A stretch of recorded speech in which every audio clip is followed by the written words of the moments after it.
So we've got his question. All right, he's currently sick, and so he wants to know your thoughts on training when you're dealing with, some sort of illness, whether it be a cold, the flu, maybe something stomach related. Kind of, are there different ways to navigate the kind of different ailments that we might have while we're doing our training?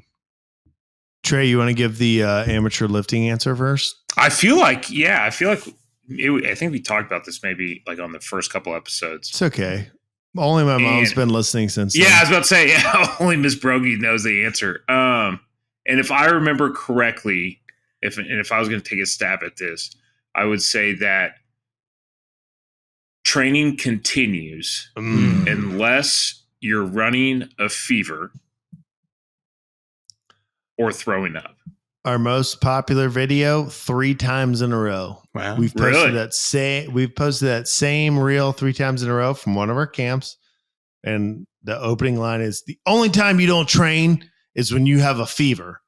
And then like a thermometer like pops up on the screen. And every time we've posted it, we've gotten in the millions of views. But that's my thought. If you have a head cold and you're not running a fever, go lift. Also, don't expect to like go up 5 pounds from the last time, but you should go do something. If you have the sniffles, if you have something weird, if you have a fever and you're throwing up, don't touch it. And I always give the example. I did this one time.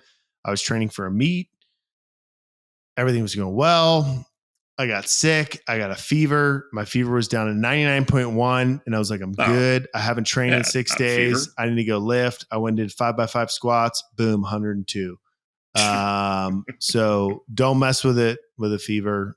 Outside of that, like you have a cough, I wouldn't train to the point where like you're bringing on bronchitis, but like, if it's not, what is it, a virus that causes a fever? Like if it's not a stomach virus or like a fever, like I think you just train.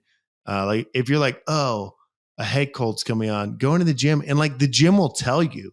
That's the good thing, is like it'll tell you like, oh, I should probably stop. And I knew that the day I squatted 5x5 with a fever. Like I did it and like my body was hot. I was drinking so much water, but I'm like, got a meet coming up, got to do it. And, I didn't bring it back on. There's something with the stress that with a fever, like stops the recovery. But outside of that, like, good train. Now, would you like, and I think you touched on this, like, let's say you do have a fever and you're trying to get back into it. That next one, you're not hopping straight back into your like linear progression. Like, are you easing back?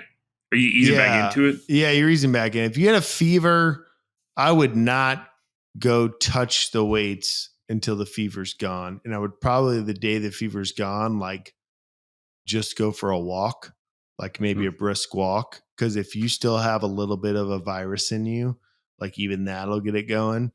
And then if you go for a brisk walk the day you think your fever's gone and you're fine, I'd do the same thing. Like the video we have, how to starting strength, like going with an empty bar, squat that, add a little bit of weight, squat that, feel good, add a little bit of weight, and like go up to something like kind of hard and stop. And then, the next time be like, okay, I squatted whatever, 205 for 5 last time.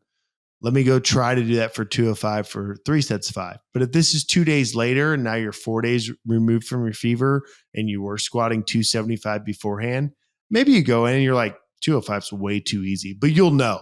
But go in on the coming off of fever. I would definitely go in off of the like conservative approach your first 1 to 2 sessions back. Mm-hmm.